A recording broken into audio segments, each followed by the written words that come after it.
आज पवित्र द्वितीय सोमवार और सोमवार शैवपीठ में जो भाव में भिड़ ताही परिलक्षित ये धवलेश्वर पीठ में धवलेश्वर पीठ में जो आज द्वितीय सोमवार काउड़िया मान भिड़ जमी तार भितर आप जहाँ दृश्य देखिए लंबा लाइन रात्र समय से छिड़ा होती आउ जलाभिषेक कर सीधा आम सहित मंदिर पूजक अच्छा सहित कथा जेहेतु आज द्वितीय सोमवार लोक मध्य उत्साह जे प्रभु पाखक दर्शन करेंगे जलाभिषेक करेंगे।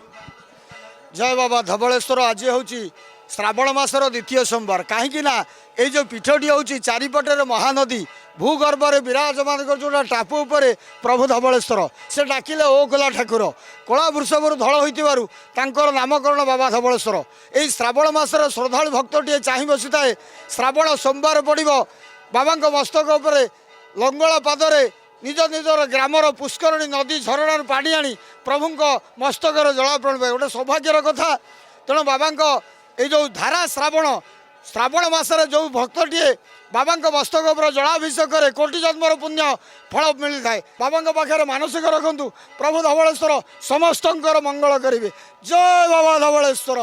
हर हर महादेव। जय बाबा धवलेश्वर लोक मत उत्साह सीधा कहवा जहाँ नना प्रतिक्रिया शुणुते केते आशा विश्वास सहित आप पहुँचे। जय बाबा धवलेश्वर मु आसिक 30 वर्ष है आसुया मु अंगे लिभे ठाकुर महिमा मुझे जानी जो परिस्थिति थी बर्तमान धवलेश्वर में आसला मो परिस्थिति सुधुरी बाबा जहाँ कहले फास्ट लास्ट आगे सब निराट सत्य।